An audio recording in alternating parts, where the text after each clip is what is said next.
Hello friends, आप सभी का स्वागत है एक और नए वीडियो में। आज हम लोग डिस्कस करने जा रहे हैं प्रेसिपिटेशन के बारे में। जैसा कि आप लोग जानते हैं कि हम लोग क्लाउड्स के बारे में और क्लाउड्स के टाइप्स के बारे में पूरा कंप्लीटली डिस्कस कर चुके थे, ठीक है, पिछली वीडियोस में। तो आज हम लोग, जैसा कि आप लोग जानते हैं कि क्लाउड से ही हमारी बरसात होती है, रेनफॉल होती है। तो रेनफॉल किस फॉर्म में होती है? रेनफॉल हमारा प्रेसिपिटेशन के कारण ही होती है। कोई चीज़ प्रेसिपिटेट होती है, नीचे की तरफ आती है। तो हम लोग क्लाउड का फॉर्मेशन देख लिए। अब हम लोग देखेंगे उस क्लाउड से प्रेसिपिटेशन कितने टाइप्स का होता है। मतलब अलग अलग टाइप्स का। उससे रेनफॉल होगा बहुत तेज़ी से, उससे ड्रिजल होगा, उससे हेल स्टॉर्म होगा, उससे स्नोफॉल होगा, उससे स्लीट के फॉर्मेशन में प्रेसिपिटेशन होगा। कैसा, कौन सा कंडीशन में कौन कौन सा प्रेसिपिटेशन किस तरह होता है, वही हम लोग आज डिस्कस करने वाले हैं।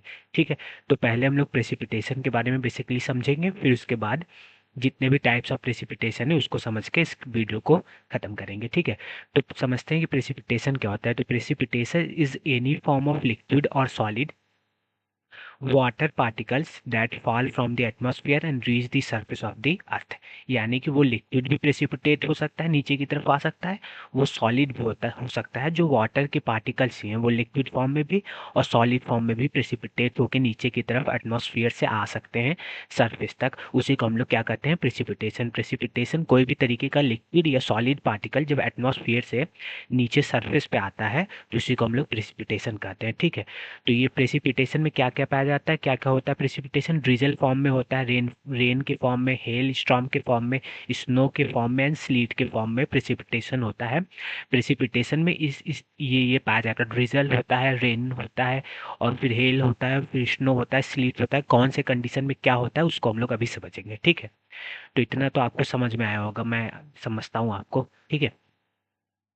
तो जैसा कि आप लोग पहले जानते हैं कि क्लाउड का फॉर्मेशन कैसे होता है, उसी से हम लोग शुरुआत करेंगे। फिर हम लोग समझेंगे कब हमारा रेनफॉल होता है, कब हमारा हेल स्टॉर्म होता है, कब हमारा स्नोफॉल होता है। ये सब आगे हम लोग समझेंगे। पहले समझेंगे क्लाउड का फॉर्मेशन बेसिकली होता कैसे है।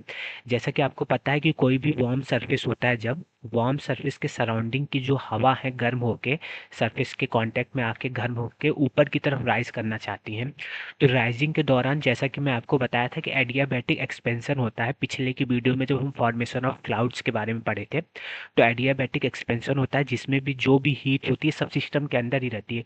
उसी से अंदर ही अंदर यूज करके कुछ हो जाता है, लेकिन वो हीट ना तो बाहर से अंदर की तरफ आती है उस सिस्टम में, ना तो अंदर से बाहर की तरफ जाती है। उसी को हम लोग एडियाबैटिक प्रोसेस कहते हैं। तो एडियाबैटिक एक्सपेंशन होता है जिसके कारण, जब एक्सपेंशन होता है इस क्लाउड का, गर्म क्लाउड को ऊपर की तरफ मूव करने में, तो उसी में हमारा कूलिंग भी होता है। तो उसी को हम लोग एडियाबैटिक कूलिंग भी कहते हैं।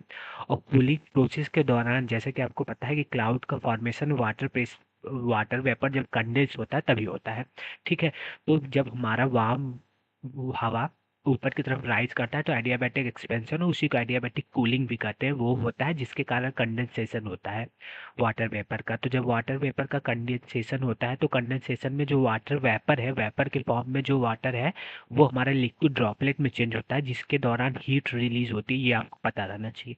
ठीक है।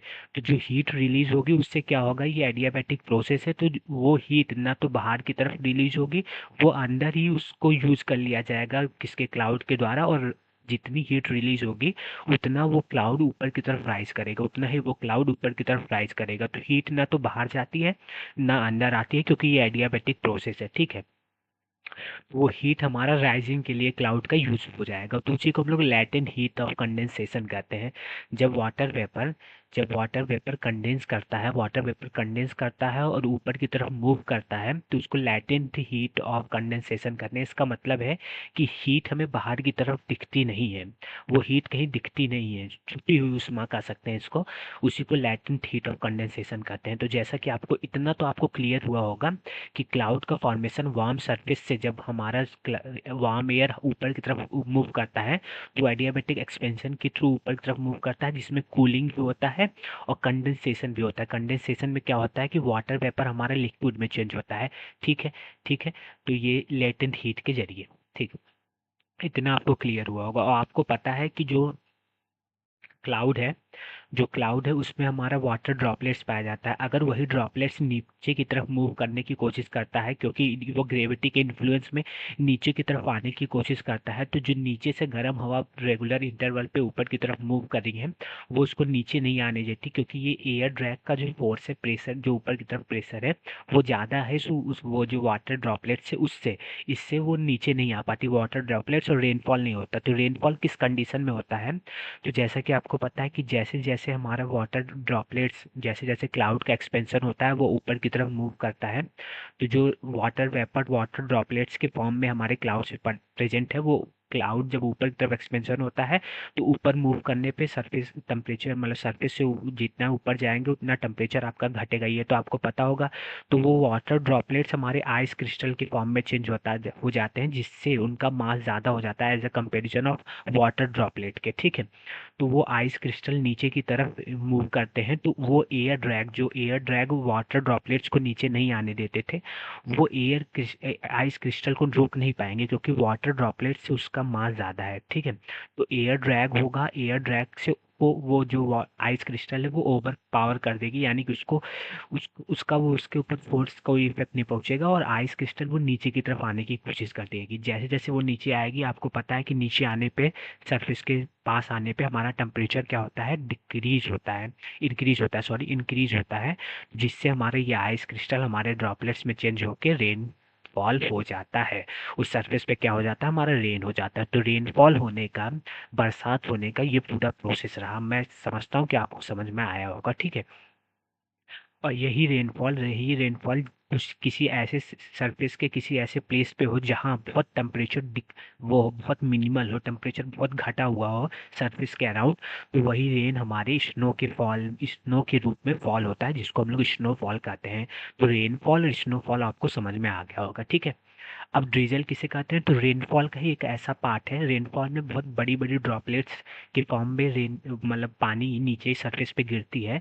लेकिन जो हमारा ड्रिजल होता है उसमें क्या होता है, it consist of A light water precipitation, यानी कि छोटे छोटे पार्टिकल्स, वियर जहाँ लिक्विड जो है, वाटर ड्रॉपलेट्स जो है स्मॉलर देन होते हैं रेन से। जहाँ रेनफॉल होता है उसके कंपेरिजन में वाटर ड्रॉपलेट्स ड्रिजल में वो छोटे छोटे होते हैं, स्मॉलर होते हैं, लाइट वाटर होता है, बहुत हल्की हल्की बरसात होती है किसमें, ड्रिजल में। रेनफॉल में बड़े बड़े ड्रॉपलेट्स सरफेस पे गिरते हैं, उसको हम लोग रेनफॉल कहते हैं, और रेनफॉल और ड्रिजल में यही अंतर है, ठीक है।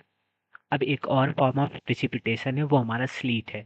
स्लीट क्या होता है? जब यही रेनफॉल रेन सरफेस के पास आने की कोशिश करती है वाटर ड्रॉपलेट्स के रूप में, एटमॉस्फेयर में कुछ ऐसा टेम्परेचर के एटमॉस्फेयर में कुछ ऐसे टेम्परेचर से ये वाटर ड्रॉपलेट्स पास करती है जहाँ टेम्परेचर बहुत घटा हुआ होता है, एटमॉस्फेयर के कुछ ऐसे पोर्शंस पे जहाँ टेम्परेचर बहुत कम होता है, जिससे ये पास करती है। तो ये वाटर ड्रॉपलेट्स बहुत उतने हार्ड नहीं, ये soft form of ice crystal में चेंज हो जाती हैं। तो वही जब आइस क्रिस्टल नीचे की तरफ गिरती है, उसमें कुछ रेन भी होते हैं और उसमें कुछ स्नो के भी पार्ट्स होते हैं, यानी कि वो आइस क्रिस्टल के फॉर्म में स्नो जो होता है वो बहुत सॉफ्ट आइस क्रिस्टल होता है, ये आप लोग समझ सकते हैं। तो स्लीट एक ऐसा टाइप ऑफ प्रेसिपिटेशन है जिसमें हमारा रेन और स्नो के पार्टिकल्स भी पाए जाते हैं। तो उन दोनों रेन और स्नो के पार्टिकल्स जिस प्रेसिपिटेशन में मिक्स होते हैं उसी को हम लोग स्लीट कहते हैं। ये कब होता है? एटमॉस्फेयर से रेन के ड्रॉपलेट्स जब नीचे की तरफ आने लगते हैं, तो एटमॉस्फेयर में कुछ ऐसे पोर्शन प्रेजेंट होते हैं जहाँ टेम्परेचर बहुत कम होता है, जिसके कारण वो droplets sauce of ice crystal में चेंज हो जाते हैं, जिसको हम लोग स्लीट कहते हैं। वही सरफेस पे हमारे आके गिरते हैं, ठीक है। अब हम लोग आखिरी फॉर्म ऑफ प्रेसिपिटेशन के बारे में समझेंगे, हेल, जिसको हम लोग हेल स्टॉर्म भी कहते हैं, ओले जिसको कहते हैं हिंदी में, ठीक है। तो ये जो हेल है इसका kind of sorry precipitation in the form of pellets, ice के पिलेट्स छोटे छोटे, वो का समझ सकते हैं ना आप, पिलेट्स और लम्प्स के फॉर्म में होते हैं, जिसका साइज होता है 8 mm से ग्रेटर साइज होता है। तो ये कैसे फॉर्मेशन इनका होता है? तो इनका फॉर्मेशन एक बहुत इंपॉर्टेंट कॉन्सेप्ट है, अल्टरनेटिंग फ्रीजिंग एंड फ्लोइंग के कारण ये हेल का फॉर्मेशन होता है। अल्टरनेटिंग फ्रीजिंग एंड फ्लोइंग, ये कैसा कॉन्सेप्ट है? जब कोई भी आइस पार्टिकल से रेगुलर इंटरवल पे मेल्ट होता रहे, फिर फ्रीज होता रहे, फिर मेल्ट होता रहे, फिर फ्रीज होता रहे, यानी कि समय के साथ साथ ये मेल्टिंग इसकी होती रहे, फिर फ्रीजिंग होती रहे, मेल्टिंग फ्रीजिंग होते होते होते हैं, ये जो आइस क्रिस्टल्स हैं, जो ये आइस हैं, जो वाटर ड्रॉपलेट्स होते हैं, वो आइस के फॉर्म में चेंज हो जाते हैं और काफ़ी हार्ड फॉर्म में चेंज हो जाते हैं। तो उसी हार्ड फॉर्म ऑफ आइस को हम लोग क्या कहते हैं, हेल कहते हैं, हेल ओले कहते हैं, ठीक है। तो ये कब होता है, जैसा कि आपको पता है कि रेनफॉल तब होता है जब आइस क्रिस्टल ओवर पावर कर देती है नीचे की हवा को, ओवर पावर करके नीचे की तरफ आने लगती हैं। तो कोई अगर ऐसा सरफेस हो, बहुत वार्म सरफेस हो, जहाँ से frequent frequent warm air masses जो है वो नीचे से ऊपर की तरफ राइज कर रहे हैं, तो ये जब एयर क्रिस्टल नीचे वाटर ड्रॉपलेट्स के फॉर्म में नीचे आने की कोशिश करेंगे, तो ये जो एयर ड्रैग है, फ्रीक्वेंट एयर ड्रैग ऊपर की तरफ, वार्म एयर, ये ऊपर की तरफ इसको लगातार लेते जाएंगे, तो ये ड्रॉपलेट्स को नीचे नहीं आने देंगे, जिसके कारण ये फिर से ऊपर जाएगा, फिर से आइस बनेगा, फिर नीचे आएगा, ड्रॉपलेट्स बनेगा, फिर आइस ऊपर बनेगा जाके। तो एक बार ऐसा आएगा कि ये आइस क्रिस्टल काफ़ी बड़े हो जाएंगे और फिर ये नीचे ड्रैग करके हवा को नीचे की तरफ आने की कोशिश करेंगे, जिससे ये आइस क्रिस्टल इतने बड़े फॉर्म में तो नीचे नहीं आ पाएंगे, लेकिन सरफेस तक आते आते इनका क्रिस्टल का फॉर्म छोटा हो जाएगा। तब ये हमारे सरफेस पे गिरेंगे, जिसको हम लोग हेल कहते हैं, ठीक है, हेल स्टॉर्म के फॉर्म में कहते हैं। तो ये अल्टरनेटिंग फ्रीजिंग एंड फ्लोइंग के फॉर्म में होता है। और ये जितना भी मैं आपको प्रोसेस बताया हूँ, तो जब भी वार्म एयर हमारे ऊपर की तरफ मूव करेगी, तो इस सरफेस से क्लाउड का फॉर्मेशन, सरफेस के बहुत करीब ही क्लाउड का फॉर्मेशन होने लगेगा।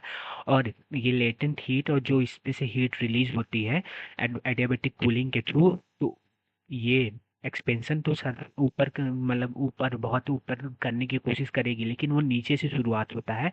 तो ये जो क्लाउड का फॉर्मेशन होता है, इसमें वर्टिकली क्लाउड का फॉर्मेशन होता है, ये आप लोग याद रखे रहेगा।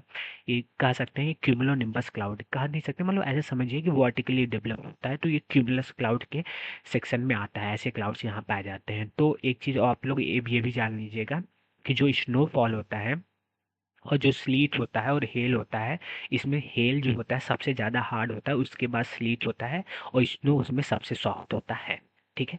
तो ये बहुत different different types of precipitation थे जो मैं आपको इस वीडियो में बताया हूँ। तो कैसा लगा वीडियो कमेंट करके ज़रूर बताइएगा, और अगर अच्छा लगा तो वीडियो को लाइक और चैनल को सब्सक्राइब जरूर करिएगा। धन्यवाद।